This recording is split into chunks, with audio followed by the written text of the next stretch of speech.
resy tamin'n'isa telo ny ray teo amin'ny kianja-be Mahamasina ny LCK Plus raha ny fandona tamin'ny Marumo Gallon club aviatsy Afrika Atsimo nandritry ny lalao fiodinana faharoa amin'ny fifanitsanana ny fiadinany amboaran'ny Confédération africaine ny taranjam-baolina kitra ny alahady 9 oktobra lasa teo.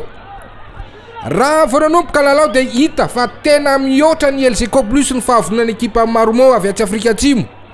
Hita ho manatomba raha teknika zareo ary navoafy tsara ny teo vonin-kianja ka moramora taminy napiditra baolina voalohany tamin'ny minitra faha 12.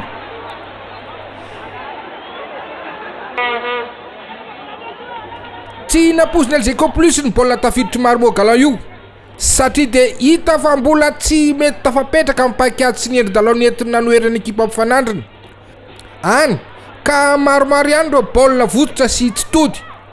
Hain'ny ekipa avatsy Afrika Atsimo anefa izany fitaovana izany LCK Plus izany ka narararotiny ka nitarika fahatsoana teo amin'ny fotolarina malagasy ka nahazoany penalty ka vao mainka nampitombo ny saran'isy indray. Io isa roa tsy misy io no sarandro tota nentina ny alana sasatra.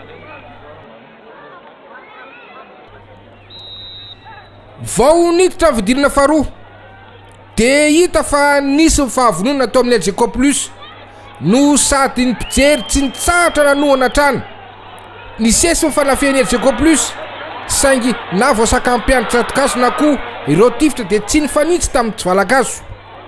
Taty amin'ny fahenina 70 minitra vao nanena salanisa ry zareo LCK izay baolina maty tamin'ny alalan'ny corner baolina tafiditra onjany aina.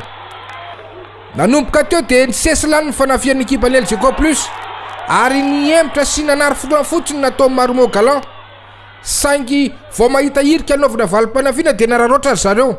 Vokany na tafiditra baolina indray ny vahiny taty amin'ny minitra farany ka nanampitombo indray ny elanelan'izy ka io isa telo ny ray io no ny ravany rotota nandritra ny lalao mandroso ny fifanitsanana Confédération africaine ity.